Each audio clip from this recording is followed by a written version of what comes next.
Mics are hot. They are. Just like Mike Deering said the other night, mics are hot. I'm hot. Good evening, everyone, and thank you for watching the Barry Beat podcast live from the Inside Scoop studios, streaming here on 802 Scoop and, of course, the Barry Beat podcast. In studio tonight, we don't have Raylene, the ever-lovely Raylene. We have the ever-awesome Jeff Bergeron. How you doing, sir? I'm fine, thank you, Michael. How are you? I'm doing quite well. Want to let folks know that Raylene's not with us tonight. She's still a little under the weather. So we gave her the night off, and we pulled Jeff in to talk to him about his exciting news. My exciting news. Your exciting news that I already broadcast. Yes, I know you have. But I am throwing my hat in the ring. I'll be at the caucus on the February 13th at Alumni Hall to fill Teddy Wozniak's vacant seat on the City Council. Nice. So that must be a big change for you. I mean, can you imagine being a city councilor? It's like deja vu all over again. So folks may not know, Jeff, how long have you lived in Barre for? 68 plus years. 68 plus years. And during that time, most people remember you as, the facilities guy, right? Yeah. But before you were that, you were a city councilor. Yes, I was. And I think your father... My dad was a city councilor, and then he was mayor. Yeah. Yeah. So this is an old game for you then. Yeah. Yeah. Yeah, I started out, I was on the, back then it was the Planning Commission Zoning Board of Adjustment. I was on that from, I think, 91 to 93. And then I went on the council in 93 and stayed on for 4 years, got off in 96. I did a couple of years on the Barre City Recreation Board. So who did you serve with then?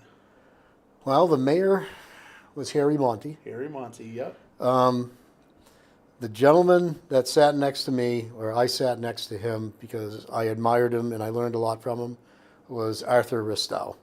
Oh, Art Ristow. Yep. Michael Welch was the city manager. Yep. Yeah, it was a good council. It was a good council. It was quite a long time ago. Back in the day, as Raylene says. Absolutely. Yeah. Yeah, Harry Monty. Wow, that's a name that I haven't heard for, well, actually I have heard it recently, but I haven't seen, He's in Maine. Oh, he's in Maine. Yeah. He comes into town.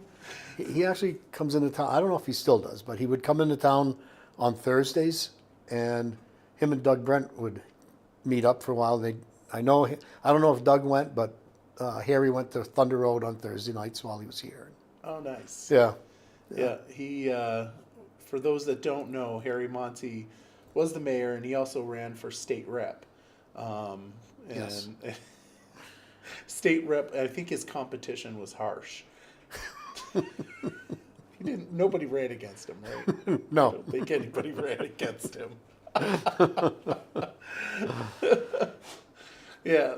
Well, I'll tell you, it's you might be in a culture shock, coming on this council compared to what it used to be. Well, I watch the meetings every now and then. It's definitely going to be a culture shock from the early 90s. It is, but it isn't. There were issues in the 90s that we dealt with. Back in the 90s, we did a major rehab on the wastewater plant. We did a major rehab on the water filtration plant. The new school was built during that time. Oh, you were never on school board. I was right? never on the school board. Man, No. now that shenanigans there would have been awful, and I'm so glad that I was still a kid when that went down, because I would not want That- to have been on that school board. That whole thing, I mean, selecting a site and, people finding something wrong with every site. But hey, it got through. We got a new school. Yeah. It's my understanding it was pretty tough, and there was like lawsuits Yeah. and everything. Well, and else. then of course we went through the selling of the old schools, and Yeah.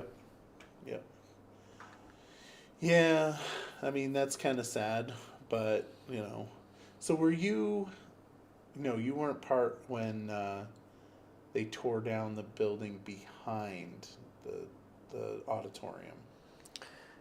no, that was But you before. remember that, right? That You was. you have to remember. Yeah, that was. Geez, probably in the late '70s, I think, when they took was that it the down. late Late 70s? '70s, early '80s. Yeah. Huh. I remember that being there when I was in high school, and I played JV basketball, and I remember that building being there. I remember, it was almost like a little alleyway coming around behind the auditorium then. Yeah. I've only seen a few pictures of that. It would be really interesting to like see what it looked like on the inside. Yeah. So you've worked for the city for how many years?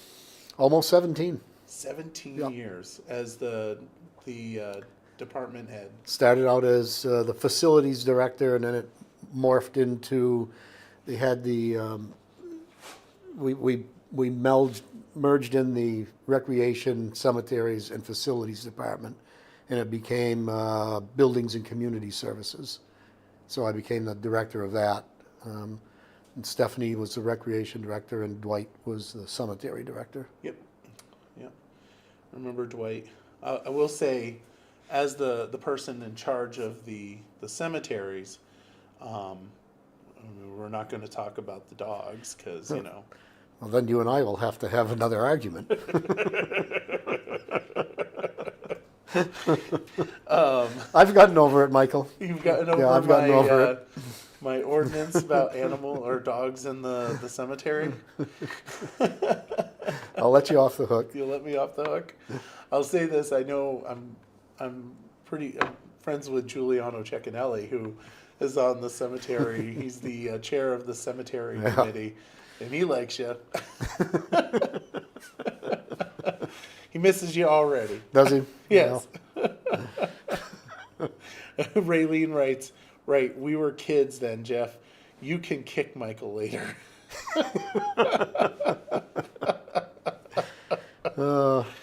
Whatever, Raylene. I think Raylene's a little younger kid than I am. So She is? I think so. Are you sure?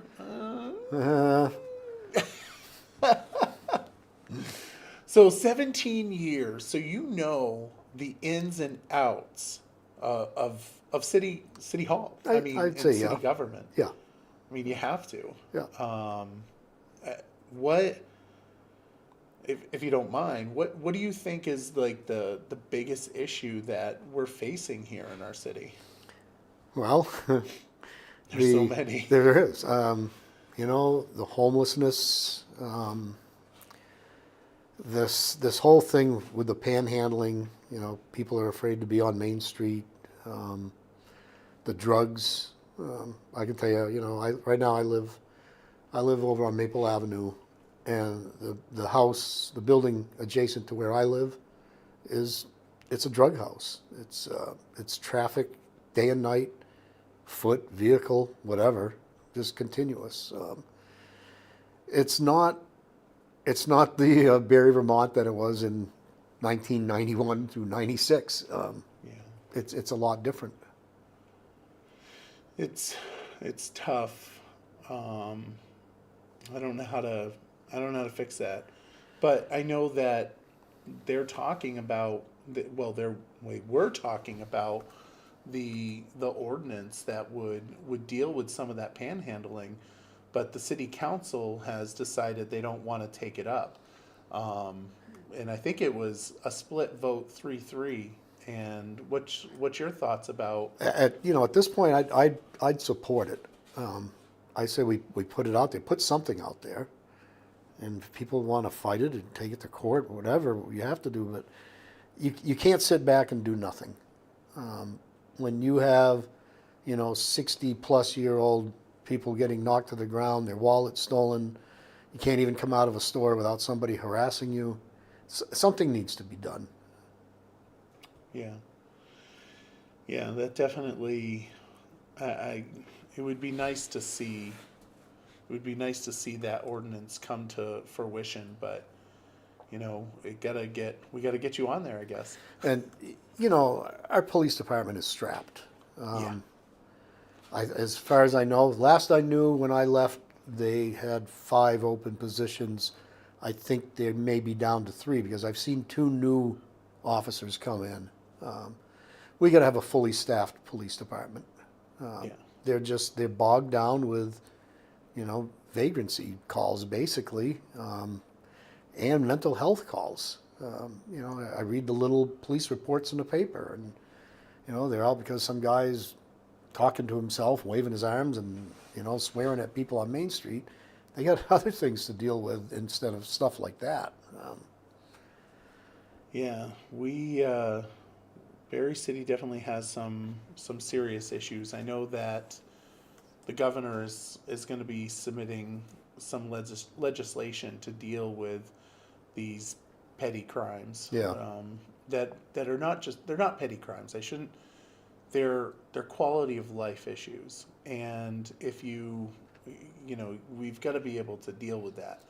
And it sounds like you're willing to take it on. I am. Look at Main Street. Nelson's. Look how big Nelson's is now. And we've got, some new stores on it. You got that little grocery store. You've got the Tally business. Main Street's, it's starting to make a comeback. And you can't let this transient, the panhandlers kind of take it away from us. It's, we used to have, when I was still working for the city, there was neighborhood watch programs going on. I haven't heard anything about those in, probably a couple of years. And that was a big help to the police. They had, eyes and ears in every neighborhood. Right. So, one of the hot topics for city council is the J.J. Newberry's building. Yeah. And I know you remember the J.J. Newberry's in its glory. Yeah. I took first date I ever went on as an eighth grader. I took my 8th grade girlfriend to J.J. Newberry's to the counter for hot chocolate and English muffin on a Saturday morning. I was a big spender. What's your thoughts about that building? Something's got to be done, and I think the only way it's going to get done is through BADC. There's not a private investor that's going to step up and try to take that, and as well as I do that Jacobs, when he's got a price in his mind, he doesn't budge. Yeah. He's gonna get what he wants, and it's sad, but it's true. And the only way it's going to get taken care of is to have a group like BADC in the city, get ownership of it, and then find a developer to move it on. Yeah. It definitely, I know, like you said, once he's got something set in his mind, he doesn't budge. Yeah. And that based on, you can go back and look at articles from Montpelier, the little thing down there. He wanted $30,000 for like a 10 by 10 square. Sure. You just can't. You can't move them on that. And that building has been like that for 15 years now.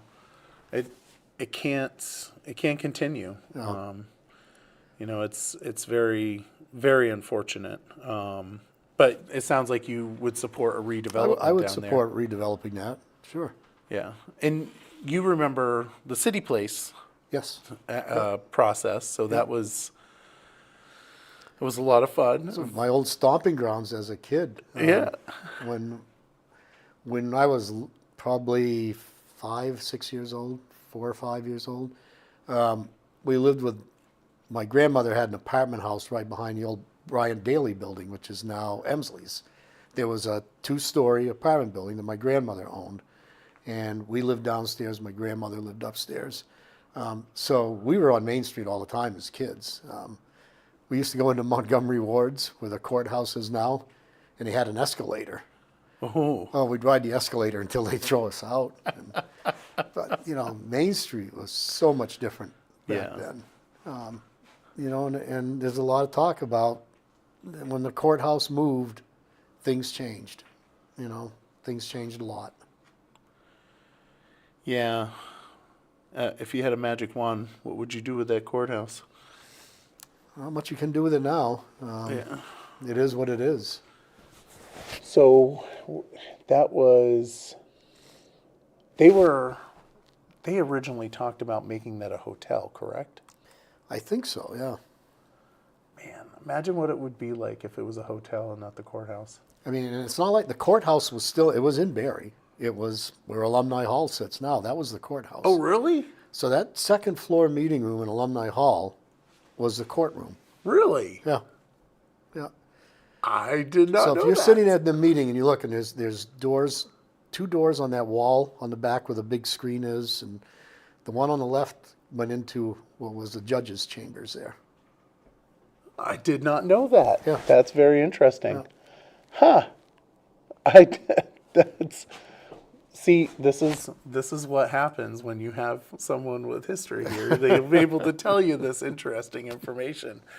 Got a commenter here asking about traffic calming. Are you aware of the 4-way stop issue up on Prospect Street?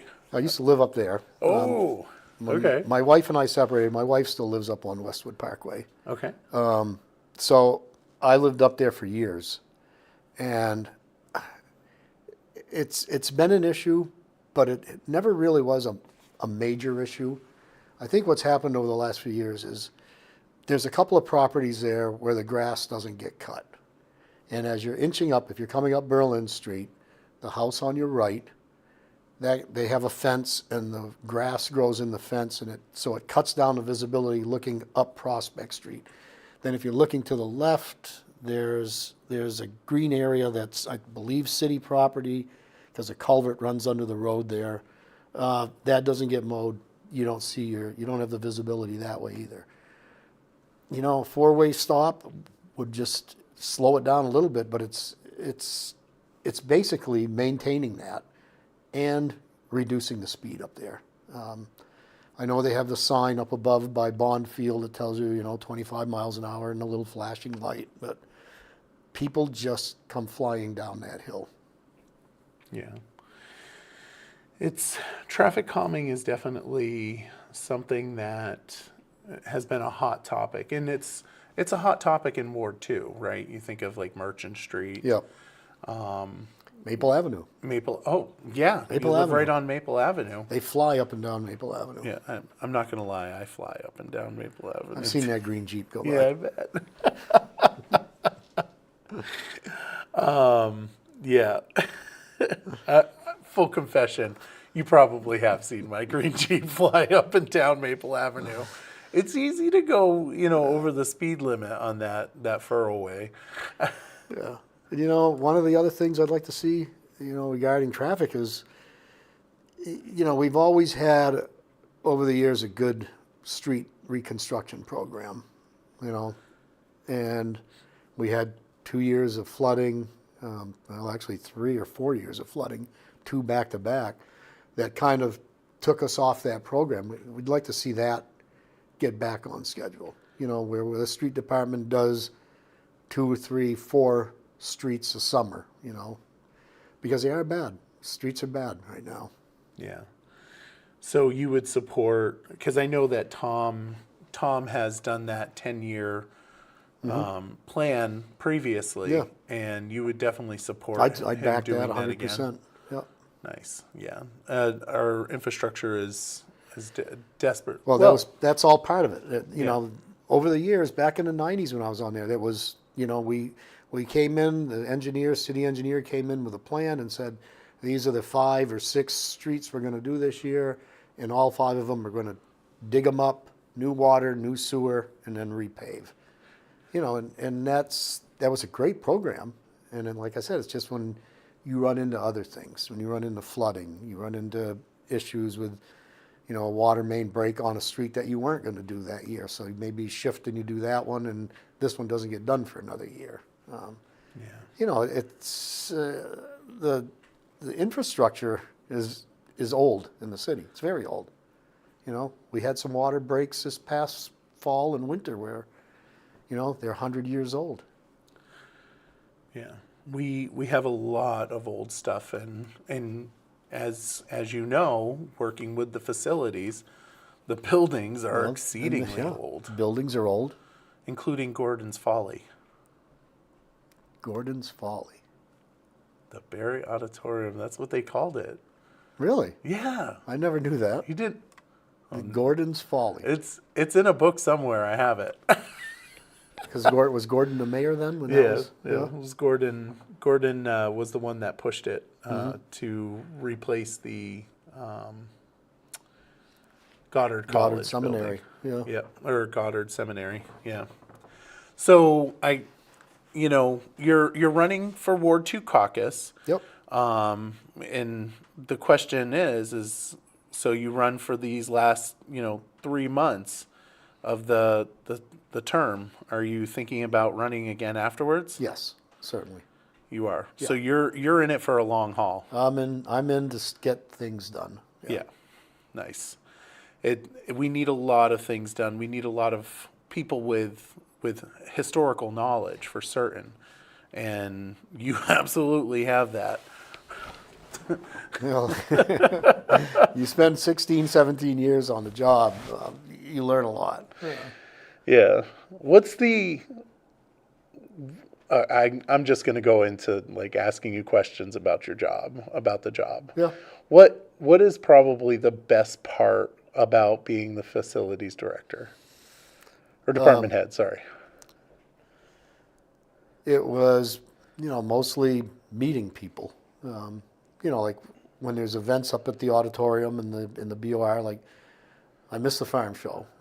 When we had the farm show, you met so many people. And it was nice. It was nice to have people come in and say, we're glad, we just love coming to Barre for the farm show. It's a big day adventure for us. We get to eat down street and, get to walk around. Being in charge of the cemeteries was nice too. I met people, under, circumstances you didn't want to meet them under, Yeah. but you'd meet people and it'd be nice to hear them say, your cemetery looks wonderful. It's, it always looks nice.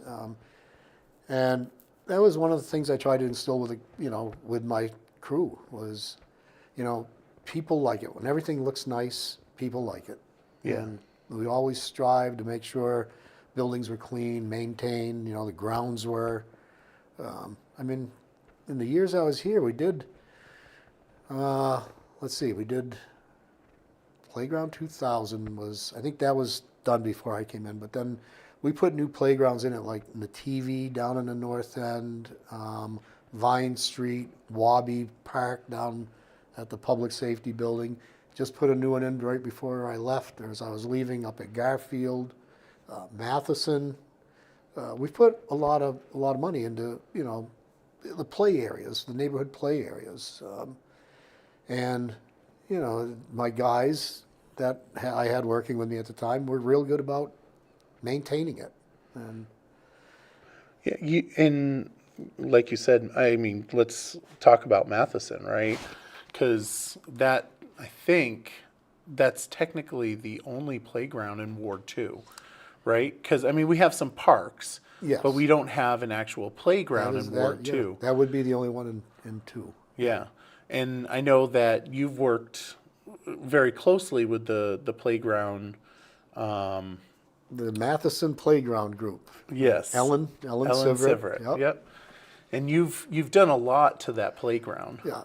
And that was because the neighbors in that area, pushed for it. And they did a lot of fundraising too to help get stuff. Yeah. Yeah. Well, they couldn't have, I mean, I remember the emails. They couldn't have done it without your support. So I know that for a fact. I would get the emails and then I would just forward it to Jeff and he would take care of it. But you have a passion for that. I mean, you fixed up that playground, or helped fix up that playground with them. And Yep. And you also did the one up on Garfield. Yes. Yep. But you also put together the one for Playground 2000 after it's now. We did some new pieces in. We've done some work in there, fixed up some things. We expanded it a little bit. Of course, then the pool rehab. Oh, yep. I think I did 3 rehabs on that pool when I was there. I did one my very first day on the job. Oh, really? Yeah, in 2007. Went for my first day up at the pool. Reg Abear was the acting city manager at the time. It was right before John Craig came in as city manager. And he brought me up to the pool, and Tom was there. Tom must have been mayor at the time. Yep, he was. And he said, well, here you go. This is your first job.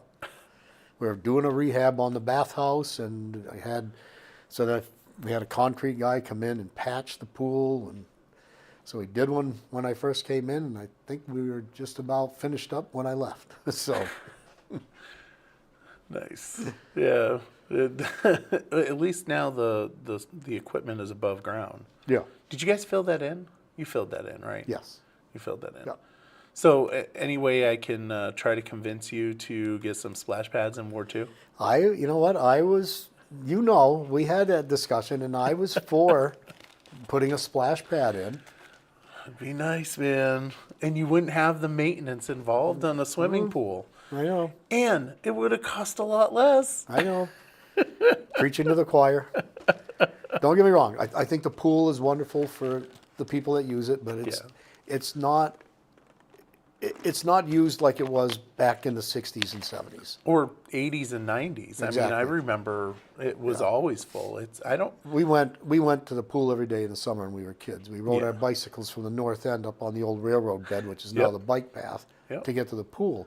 And if you weren't there at 11 o'clock, because they started lining up to get in, and that whole grassy area would be covered with blankets and towels. And if you weren't there at 11, you didn't have a place to put your towel down at 12. So I remember that.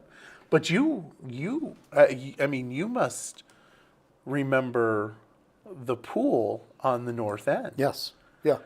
Because if I remember we that, went there before our parents said we were old enough to go up to the big pool. Yes. So we used to go down to the one at North Berry. Yeah. It was only, I think, 5 feet deep Yep. at the deep end. So let me ask you. In the corner of the pool, there was the big pipe. Do you remember that? In the pool down there? Yeah. Yes. And you held on to the pipes to find out how long you could stay under the water. Am I correct? Yeah. That's what I did. Until a lifeguard would yell at you. Yes, and tell you to get away from there. It's so sad because those kind of things, kids are not going to remember, or kids nowadays are not going to have that memory because they don't utilize the pool up there as much, and there's not local options, which is really, really sad. Yeah. Any ideas on how we can deal with our flood issues? Yeah. The big D word, Development? dredge. Dredge. Oh! I'm a big dredge. I'm a big that dredge big D supporter. word. A big dredge supporter. Yeah, me too. I'm not going to lie. Yeah. And I've lived here my whole life. And just while I was working for the city, I mean, the first one I dealt with was when Gunner Brook flooded. That did that twice, because then we ended up buying the houses on Harrington and making a floodplain there. But we didn't see it as much when I was a kid, No. but you could always see the base getting up, especially that one spot on Berlin Street Bridge behind RK Miles, which used to be Al Lumber, right there on that bend. The gravel would just pile up there. Yeah. It's really unfortunate, and like you said, I mean, you've lived here all your life, so you remember what the rivers looked like. Yeah. 20, 30 years ago. The fact is the sediment has built up. Yeah. And that means there's less room for the water to go places. I'm glad to hear that, because I feel like, and I don't know, I don't understand. I feel like people are looking at studies of riverbeds that are not what the riverbed is in Barre. Because Barre, our riverbed is lined with granite. Right. Right. Because I don't know what year it was, but they moved the river. Right. The river was closer to Enterprise Alley over here, was closer to the buildings, and they moved it. They dammed it off, went down and made a canal with granite walls, Yep. and then opened it back up, and the river moved down that way. Right. Yeah. And I think that, people are quoting these studies that don't take that into account. You need to look at it more like a spillway, not necessarily a river, like a naturally winding river. Yeah, good luck with that one. What do you, I'm going to put you on the spot on this one. I'm going to put you on the spot. All right. All right, are you ready for this? Sure. All right, I won't tell you who asked, but Berlin Street Bridge. I'm up in the air on that. I know they want to. She's not going to vote for you anyway because she's in Ward 3. They want to take it out, put a walking bridge there. I'm not behind that 100%. Yeah. My only reasoning is because of its proximity to the public safety building. That's their quickest way to 62 to get to the hospital. And that's a very valid point, and I don't think I hear anybody talking about that. Maybe I'm not paying attention. Well, it's very possible. Sometimes I tune out during things, but I haven't heard anybody say that. If they've got a call at the north end, you can't get there you can't go and cross Willie Street Bridge to get there. You'd have to go up to Blackwell Street, take that bridge, and then cut back. If there was someone on, well, let's say Foss Street, 14 Foss Street, they'd have to double back and then come out and get up on the belt line. She was the one that asked. Hi, Judy. Did you ever work with her husband? Well, you must have as a city councilor. No, we were on at different times. I mean, as he was a city councilor, so you worked with him as a staff member. Because he was in 2010. Right, then yeah, he would have been on. Yeah. Yeah. Yep, that was Because I started in 2007. That was a city. long time ago. That was a very long. I worked. time I ago. was 30 years in the printing business before I got the job in the city. What'd you do for the printing business? I started from the ground floor at Capital City Press, up across from the airport. Okay. Then they closed up. They moved out of state, got bought out. So when I started there, I was actually melting lead. That's the lowest position you get in a printing business. And when I left, I was a production manager. What were you melting lead for? When they used to set type, old lead type. Oh my goodness. Yeah. How old are you, Me Jeff? and Abe Lincoln. He was my assistant. Yeah. Lincoln. Judy mentions that there's the direct access to Prospect Heights, Berry Gardens, and Highgate. That's the reason why we need to keep that bridge. And I mean, I think she's right. It definitely, public safety is definitely something that, needs to be taken into consideration. Should probably get a legislator to write a bill to pay for a new bridge on You that know any? section.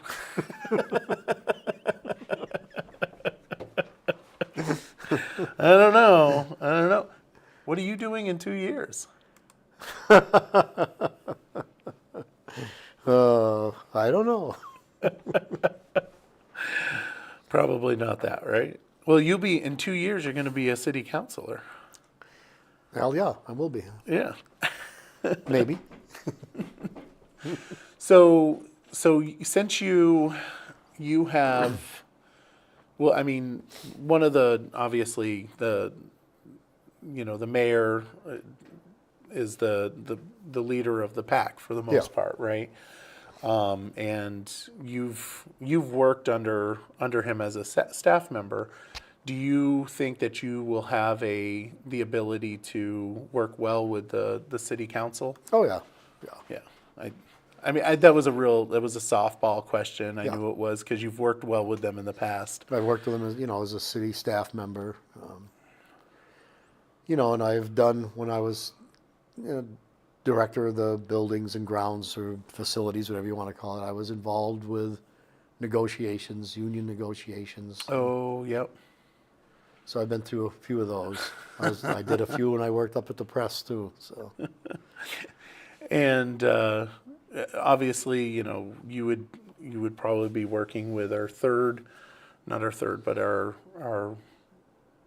organizations that are not part of the city but are funded by the city, and you have a good relationship with the partnership. I had a very good working relationship with the Barre partnership.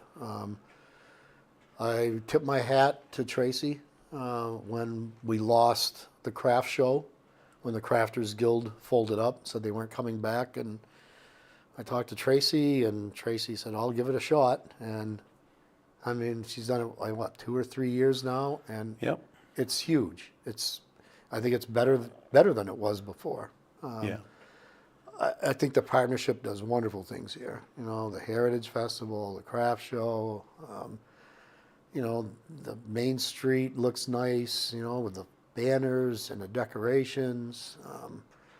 And BADC, I think, is if we didn't have BADC, we wouldn't have some of the businesses we have in this area now, including the town. I mean, that's. Yeah. Well, I sit on the Commerce and Economic Development, and we've been talking to a lot of regional development corporations. And there's not many communities that have one that's dedicated to the community itself, and it's definitely a benefit. And like you said, I mean, you have a good relationship with those folks. Who doesn't have a good relationship with Carl Rinker, right? That's right. No, Carl. Gotta love Carl. Yeah. Any hot topics that you want to talk to? I know that we were chatting about neighborhood watches Neighborhood before. watch, yeah. Yeah. That's it came across when I've been, watching what's been happening with the panhandling and other things. You read the police reports in the paper, and I just wondered, when Tim Bombardier was here, we started up the neighborhood watch programs, and it seemed to be doing pretty well. And, I've been out since, when did I get done work? Back in March. So I'm not as close to everything as I was, but I don't hear about the neighborhood watches anymore. And when it was up and running, when I was working, I'm going to throw these people under the wheel here, but the people up in the Courier Park area were wonderful neighborhood watch people. They'd call me about, somebody broke a granite bench in the park. Somebody broke a picnic table down at the park. they were really good about letting us. So if they were letting me know, I knew they were letting the police know. And it just seems like we may have lost some of that, and that's why it maybe seems a little worse on the streets than it did. Yeah, Judy says the neighborhood watch died during COVID, which is really sad. Do you see that as a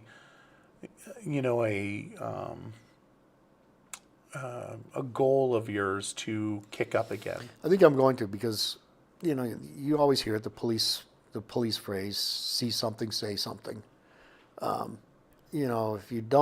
you see something and you don't say something, then don't complain later that the police aren't doing anything, nothing's getting done. Everybody's got to chip in, pitch in. You see something, say something. Yeah. Well, I know that you'll definitely reach out to some of the. You probably will help out with other wards as well. I know that Lucas was involved with a lot of the. Yeah. Who was the police officer that did that? I can't. Boy, I don't know. I know. It was so long ago, but like Judy said, it kind of fizzled out during COVID. But I'm glad that you're going to be taking that on, because we need it. We absolutely need it. I'll talk to the nice people up in the Courier Park area, because I'm sure they will gladly chat with you. they were very nice. They were always pleasant to talk to, and they were they weren't calling for no reason. They'd see something and they'd let me know if it was something that involved something with the park. If it was something more serious, they were good. They would call right down to the police station.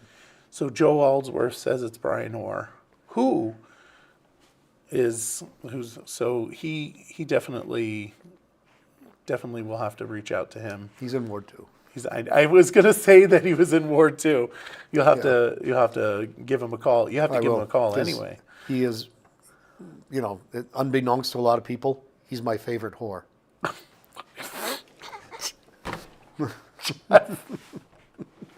He tells me that too. So. Oh my goodness.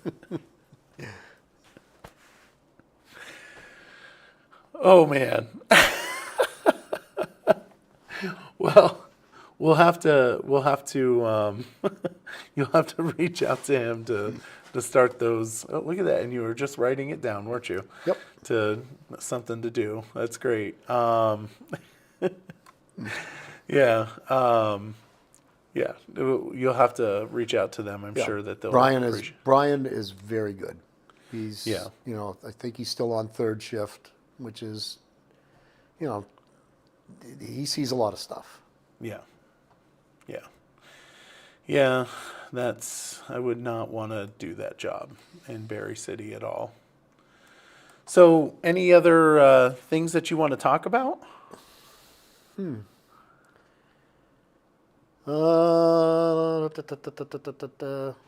I see that we'll be putting the turf back in up at the BOR. Yep. That was one of the last things on my list when I left. I went to the open house when they had it. I actually rented it for my grandson's birthday party. Yeah. I haven't used my free batting cage pass that Nicholas gave me. According to Nicholas, my swing needed work. And that was just, that was kind of a retaliation because I kicked his butt in the batting cage.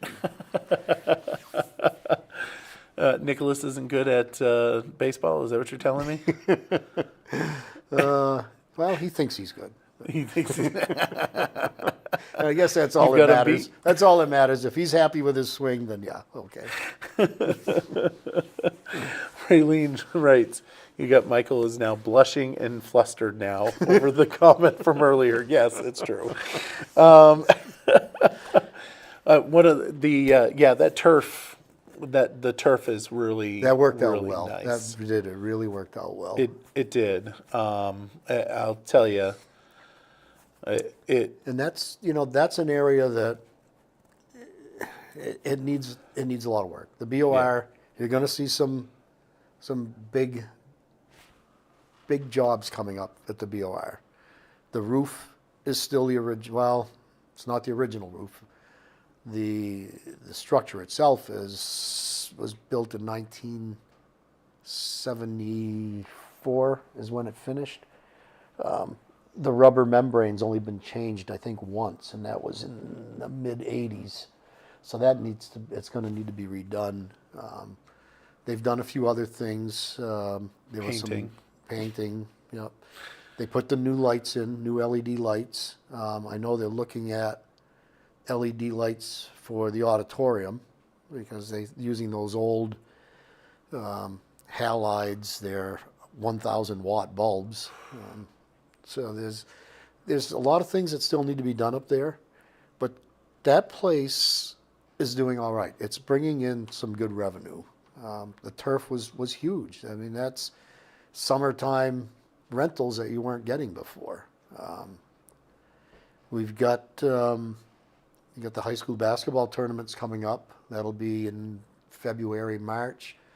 The weekend before the basketball tournaments, we've secured the high school wrestling state championships at Oh, the wow. auditorium. Oh, Yeah, that's a benefit to our community. it is. It It is. really is. I mean, it brings people in, and I remember when I first came on city council, the conversation was the white elephant on the hill. Yes. And I remember who called it that too. I know. I got an email from him the other day, by the way. He Really? congratulated me. Wow. Yeah. For those that don't know, it was Paul Poyer. Yeah. He congratulated me. He used to be on city council, and he was a state rep. Yep. It definitely has changed. Like, you don't hear that narrative anymore. No. It sounds like it's benefiting. I mean, the income is coming in. If you look at the calendar they have posted online, it's busy. It's staying busy, which is great. There was some new shows that came in, and like this with the wrestling tournament. I don't know if that's going to be permanent, but if we can pull it off and make everything run well, like it'll be like the basketball tournaments. It'll be a yearly thing. So, Councilor Bergeron is a Councilor Bergeron. That's a councilor that's super pro Barre Auditorium. Yeah. Pro Barry. Pro Barre. This is true. So I'll we're pushing up. We're at 40, a little over, almost an hour, and I don't want to keep you too long. Do you want to give a final pitch of why people should vote for Jeff Bergeron? I didn't prep you for that one. I feel kind of bad about that. No, well, people that don't know me, I'm born here, went to school here. I served on different committees here. Barry's my home. I've lived here my whole life. Well, not my whole life, so far. And I care about this city. The things on the hill are great. But look around, there's other things we have. Look at the new playgrounds we had put in.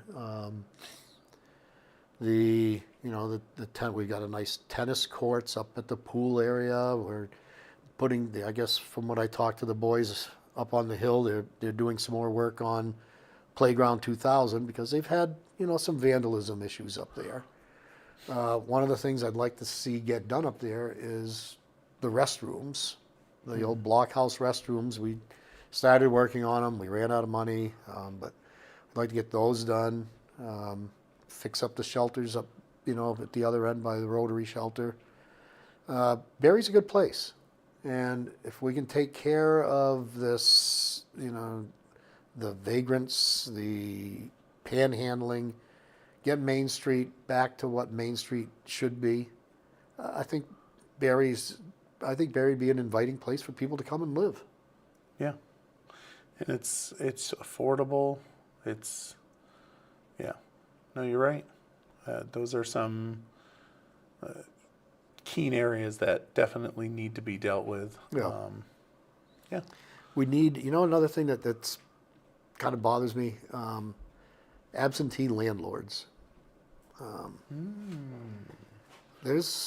Take a ride around town and look at some of these apartment buildings. And then if you go online, if you get into the GIS mapping, whatever, you can look up who owns a building. See how many of them, these apartment buildings, are owned from somebody out of state, out of town. The one next door to me, I've seen those people there maybe 3 times since they bought it. They never cleaned out the basement after the 2023 flood. It's a mess. And all they like is they collecting that Section 8 rent money, Yeah. And not wanting to fix it. not wanting to do anything. Man, I'm going to get into trouble with this one. I'm going to put you on the spot. Ever thought about doing a rental registry for those that are not local? I mean, Why that, not? You Why know, not? charge to make sure that they're taking care of their stuff. Mm-hmm. I'll look into that. Well, Jeff, I do want to say thank you, and Raylene says dredge, baby, dredge. Just get better, Raylene. I do want to say thank you for coming here on the Barre Beat. Well, thanks for having me. Yeah, and of course, you're going to come down here once you're elected to give updates, right? Sure. Why not? Absolutely. We'll get you down here. Thank you so very much for coming down. We do appreciate it. I know that folks want to hear from you and get an idea of what you're about, why you want to run, and this is a great opportunity. And we hope that folks share this so that they'll be able to see you, see what you're about, and hopefully they'll come up on Yeah, February that's- 13th. That's what I'm hoping. People show up for the caucus, and we'll go from there. All right. Judy says there's a rental registry for $60 per unit. I know, Judy, but not a out of state one. No. But anyway, all right. Jeff, thank you very much. Thank you, Michael. And want to say thank you to everybody for watching the Barre Beat podcast live from Inside Scoop Studios here on Main Street, Barre, Vermont. And we will see you on Monday.